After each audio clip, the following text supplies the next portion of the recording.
So, to unlock the Savagery Siege, it seems like you need to beat the Stygian zinogre questline, where you fight it in the Guiding Lands, and then you need to beat the Safi'Jiiva Recon quest.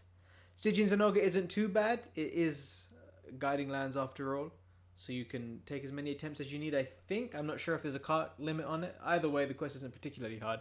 However, I do know quite a few people who are stuck on the Safi'Jiiva Recon quest. So I thought, I know I've already kind of explained a couple of ways to take care of it, done meme builds with HPG, but I thought I'd go over the strategy that I use when I want to get it done sort of quickly. The way that I've come up with that sort of makes it really trivial. So the first thing you want to do is just grab any set you like, whatever you're most comfortable fighting it with. I've got a health augmented Gigante greatsword. It doesn't matter if you can't fit on the skills that I have. I'm using Frostcraft even though it's not optimal because I like Frostcraft greatsword. It's really fun for me. Just pick whatever weapon you're comfortable with. You like switch axe, whatever, go for it. The first phase of Safi'Jiiva really isn't that bad, and we're going to make it even easier with the next adjustment that we make, which is adding these poison smoke bombs into our set. These things do 100 damage a tick to Safi'Jiiva, and they last fucking ages. So if you're not bringing a poison weapon, you should definitely bring these poison smoke bombs. They make everything go so much quicker, and it only takes 2 or 3 to activate poison on him. Then for the second phase, where things get tough, what we bring is a specially prepared set.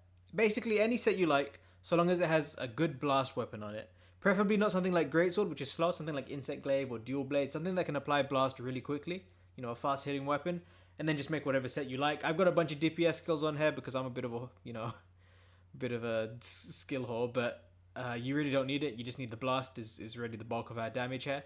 So put on whatever set you like, just so long as it has blast attack and a good amount of blast on it. And is reasonable at applying blast. And then you head into the hunt. So I'll meet you there. So it's a camp like any other. You got all your standard stuff. We're going to come back here, refresh our items and change our equipment in a bit. Crystal bursts, I'm not sure what they're for. I'm sure we'll find out in the full siege. But the stones here are for the falling boulders.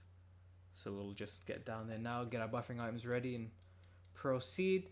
The first phase really isn't that big a deal. Basically everybody I've spoken to say they struggle with the second phase, and the first phase is like very easy. I'll still go over some tips, but this isn't really the focus of what I'm talking about now. So I'm just going to do standard stuff, going to buff up. Don't worry if you miss the iframe, it's no big deal. Then I found it just takes 3 of these poison smoke bombs. I've considered running Rathian for the extended poison bonus, but I don't know how long, I don't know if that affects your poison smoke bombs. So I didn't actually go for it in the end. But yeah, you just want to sort of tenderize the arm and, whoops, hopefully not miss. So whenever he does his smaller slap, his small arm slap and his small leg slap, not this move, he always follows it with the bigger one. So hopefully we'll get to, yeah, see. So right after that move, he always does the big claw. So you can sort of line up something.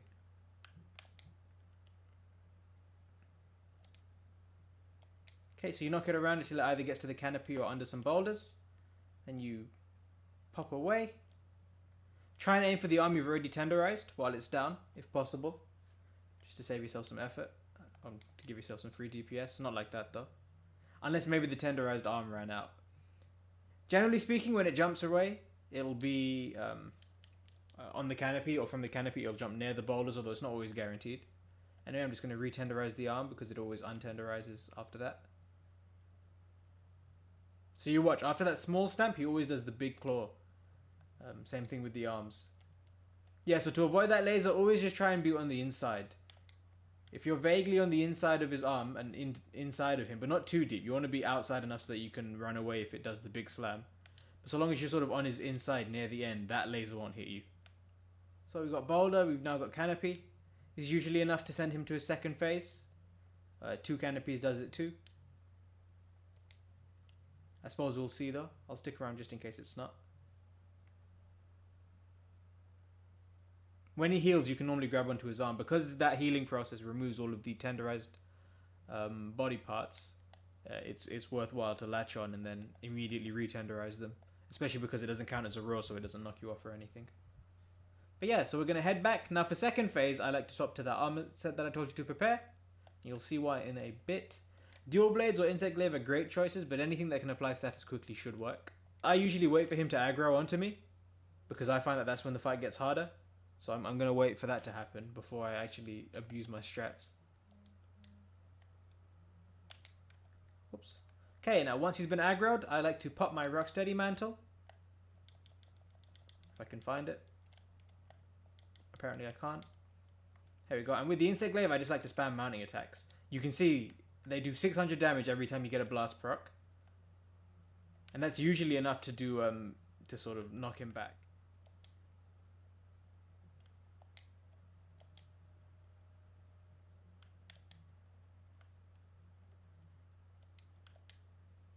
That's another thing you can do. A mount is basically free, especially if you're using a stronger weapon like a greatsword, for example.